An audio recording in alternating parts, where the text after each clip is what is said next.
Dale. Tenemos una pregunta que está hecha en el chat de YouTube. Bueno, Dice, ¿por qué no la lees? dice Mara Brignole que me parece muy informativa la charla, pero ¿qué pensaste de las próximas generaciones? ¿Qué pensás de las próximas generaciones? Bueno, las próximas generaciones hay. Hasta ahora vivimos en un momento donde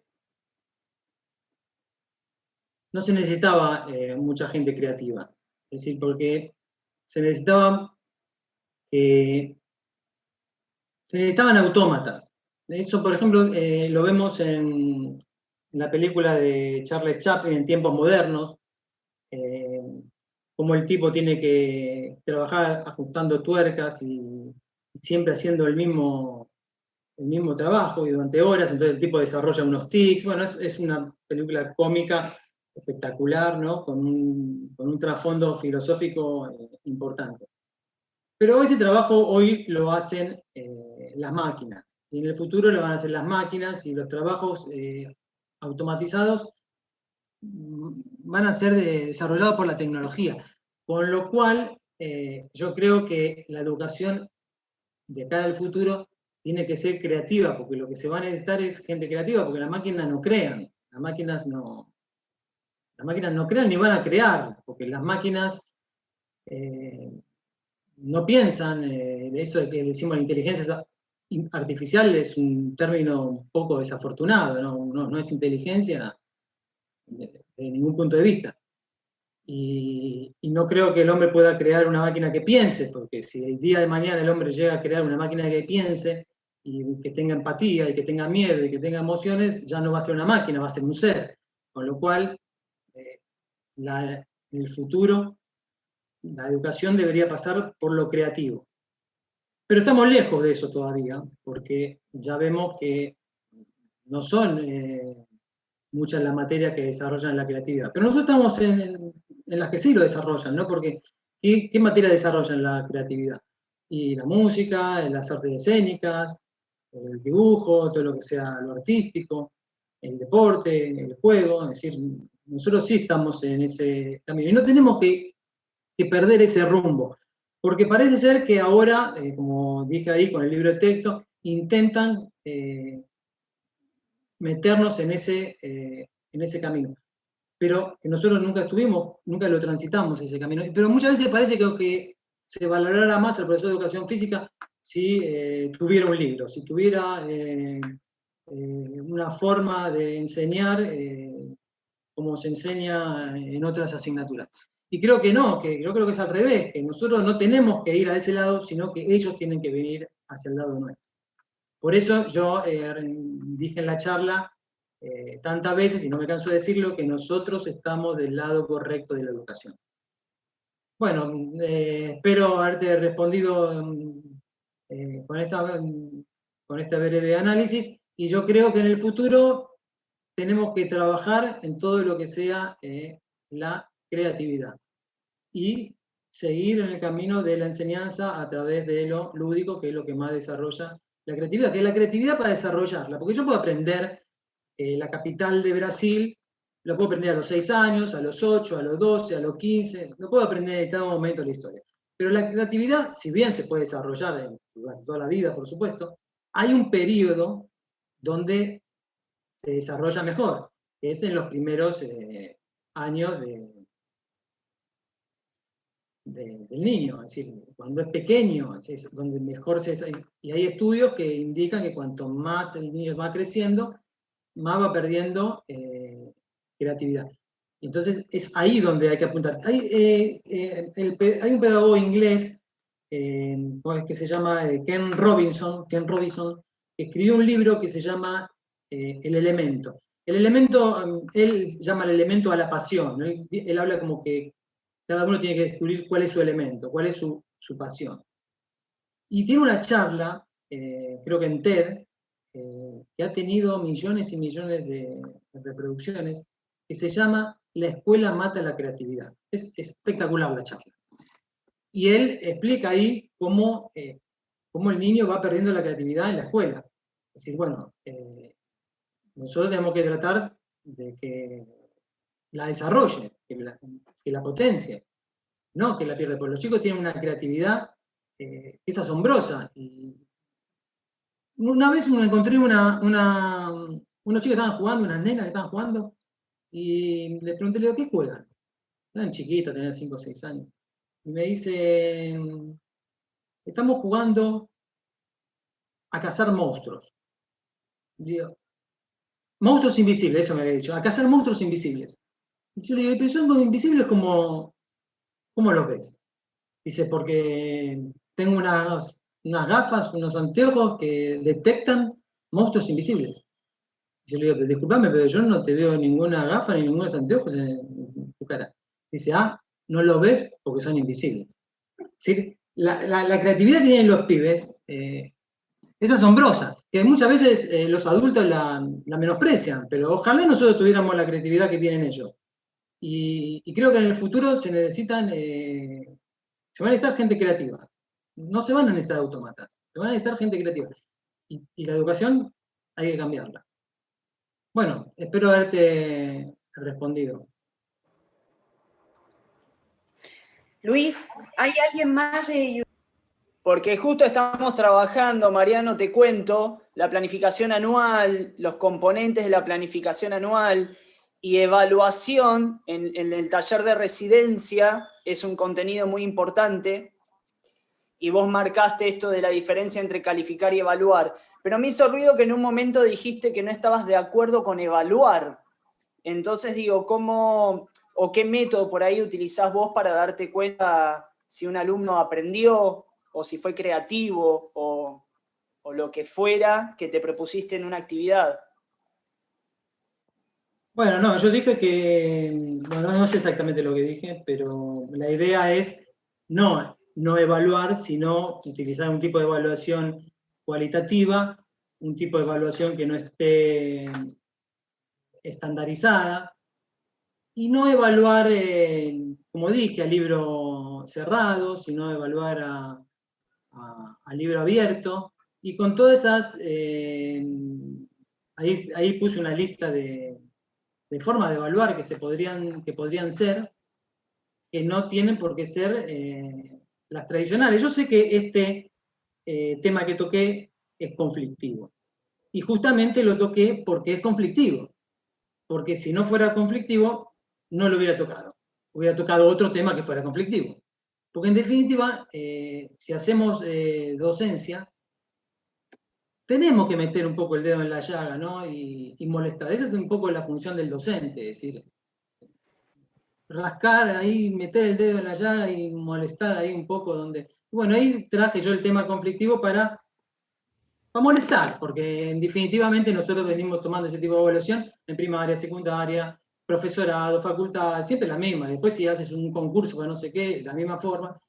Bueno, yo creo que tiene que haber otras formas de evaluar, y bueno, cada uno buscará la suya, cada uno, yo no vengo acá a dar receta, ni mucho menos, sugerí algunas cosas que se podrían poner en práctica, pero son infinitas las formas que podría haber de saber si un alumno aprendió y no aprendió. Y también evaluar el esfuerzo, porque hay veces que no se logran ciertos objetivos. Pero bueno, pero el esfuerzo también, por ahí también entramos en otro tema. ¿Cómo evalúo? ¿Uno con respecto al otro o uno con respecto a uno mismo? Es decir, si una persona progresó muchísimo, pero con respecto a otros progresó menos, ¿cómo evaluamos? Entonces ahí ya entra otro tema. ¿Yo evalúo sobre lo que él alcanzó o se evalúo en comparación de un estándar? Y evalúo otros comportamientos, por ejemplo, la solidaridad, la cooperación, o no. O eso no lo evalúo, o eso no importa. Es decir, si la persona, bueno, ahí es un tema complejo, y es un tema a debatir. Yo creo que es un tema a debatir. Claro. Sí, decime. Tiene muy mala pero por eso, o sea,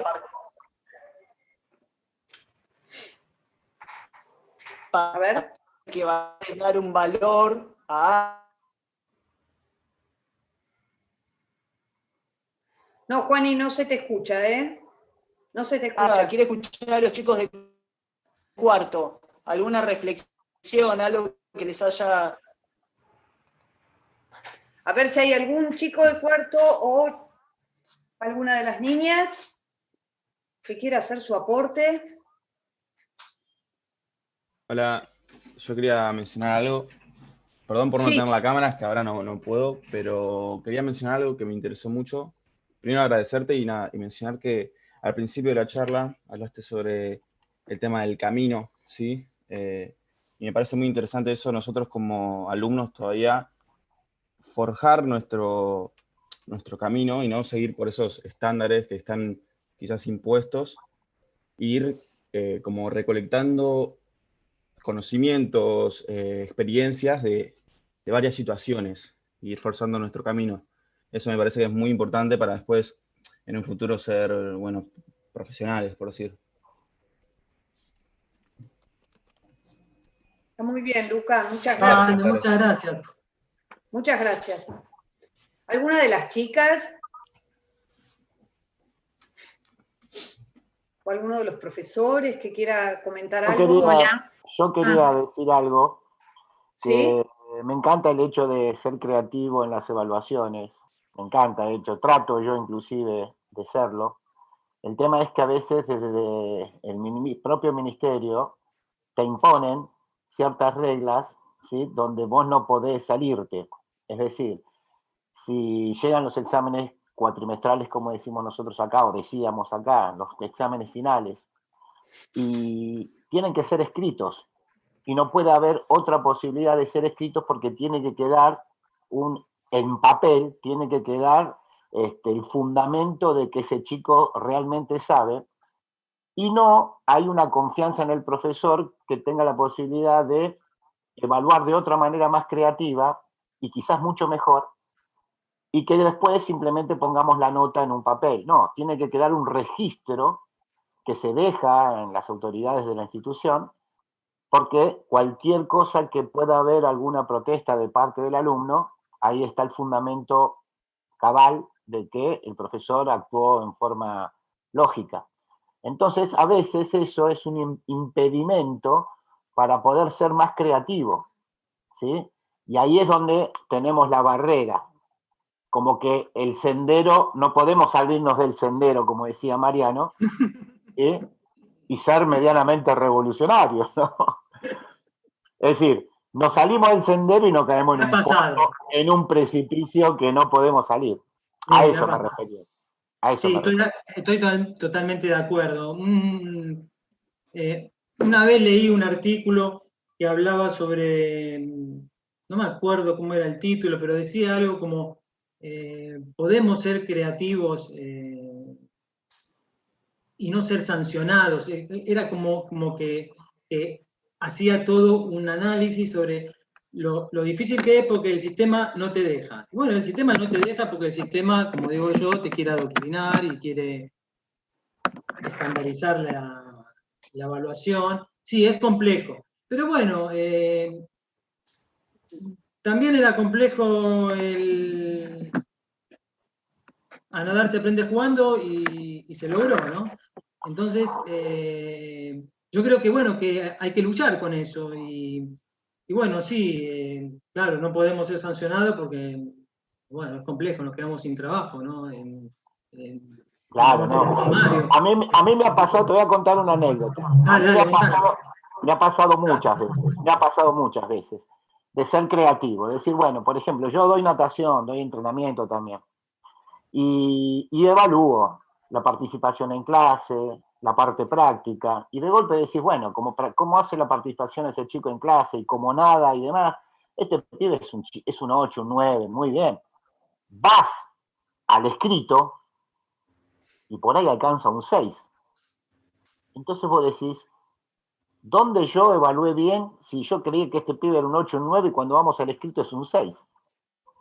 Bueno, en el examen muchas veces... ¿Entendés lo que digo?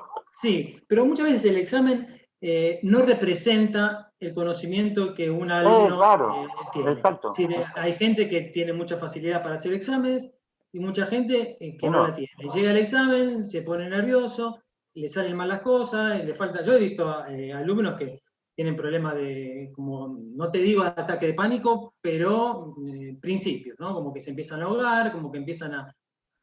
La presión de llegar a la casa y con una mala nota. Bueno, todo eso, por eso yo no estoy de acuerdo con la evaluación tradicional, porque yo entiendo que esa forma de evaluación no representa el conocimiento que tiene el alumno. Sí, imaginando, yo pensaba en esto del inicio de tu charla, Mariano, donde vos hablabas de Patricia Cirigliano y de sus bebés nadadores, y Cefi es parte de eso, es decir, también nació como un profesorado diferente, entre comillas, Sí, donde lo sé. Pedagógica que sigue hoy sosteniéndose generación tras generación y año tras año. Y yo pensaba en lo que decía Pablo acerca de las evaluaciones, que hoy tenemos la libertad, más allá de las restricciones, de hacer una unificación de talleres, de cátedras y generar contenidos que suman y que están relacionados y vinculados con todas esas cátedras, con lo cual los chicos tienen una experiencia diferente, porque no es solamente que rinden esa materia, sino además logran la integración. Digo, y que eso también es transgredir desde algún lugar, buscándole la vuelta, es decir, desde un lugar formal, intentamos que ellos tengan la riqueza que necesitan y que puedan construir sus contenidos de otra manera, ¿no? Como que hay muchas modalidades, digamos. Sí, mira, lo conozco bien el tema porque, entonces aprovecho ahora para contarles cómo me relacioné con Patricia. Yo no estudié en ICEFI, yo estudié en Romero Bress, que después ya no soporté más ese nivel de retrógrado que tenían, y bueno, terminé en otro INEF, creo que era el Instituto Nacional de Educación Física de Avellaneda. Terminé el 4º año allí. Y cuando la conocí a Patricia, yo dije, yo tenía que haber estudiado en ICEFI, porque, yo la conocí a ella porque yo en el año 1999 lancé una revista digital que se llamó Portal Fitness, y buscaba catedráticos que escribieran, y quería que escribieran gente reconocida para que tuviera visita, para que fuera leída. Creo que fue, si no fue la primera revista de educación física de Argentina, habrá sido la segunda o la tercera. No estaba Google, no estaba ni siquiera, el buscador que se buscaba era Yahoo, no había ni siquiera DSL, había conexión dial-up. Bueno, ella accedió a escribir, después escribió como decenas de artículos, creo que le hice una entrevista una vez. Bueno, después la conocí en una formación que ella estaba dando, una capacitación, una conferencia. Bueno, ahí empezamos a conocernos y yo dije, uy, si yo hubiera estudiado en ICEFI, ¿no? Porque sé que ustedes dentro de todo lo posible tienen una formación pedagógica muy avanzada. Y la otra vez escuché la charla de Cachito Vigil y lo vi a Cachito Vigil tan orgulloso de haber estudiado en ICEFI, y es como que me removió un poco, ¿no? Porque yo dije, uy, yo no estoy orgulloso de estudiar donde estudié. Pero bueno, también aprendí, donde yo estudié, aprendí cómo no hay que enseñar. Yo ahí aprendí, yo veía. Y él una vez contó una historia de que un profesor, que él no llegaba a la marca de salto en alto, y que el profesor entonces le puso la mano al hombro y le dijo, no importa que no haya llegado, vas a aprobar igual porque el esfuerzo que has hecho, y bueno, contó la historia que está ahí grabada, es una anécdota hermosa.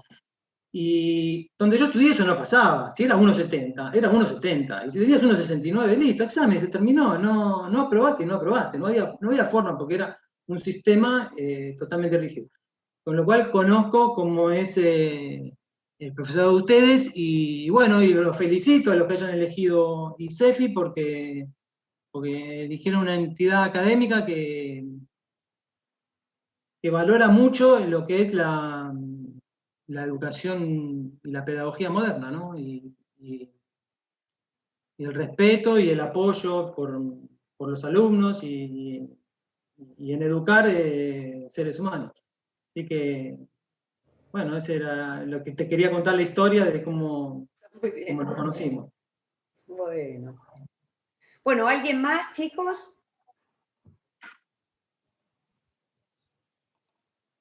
Creo que estamos. Bueno, yo nada, quería, bueno, primero Mariano, ¿se escucha? Sí. Agradecer. Sí, se escucha. Estuvo muy linda.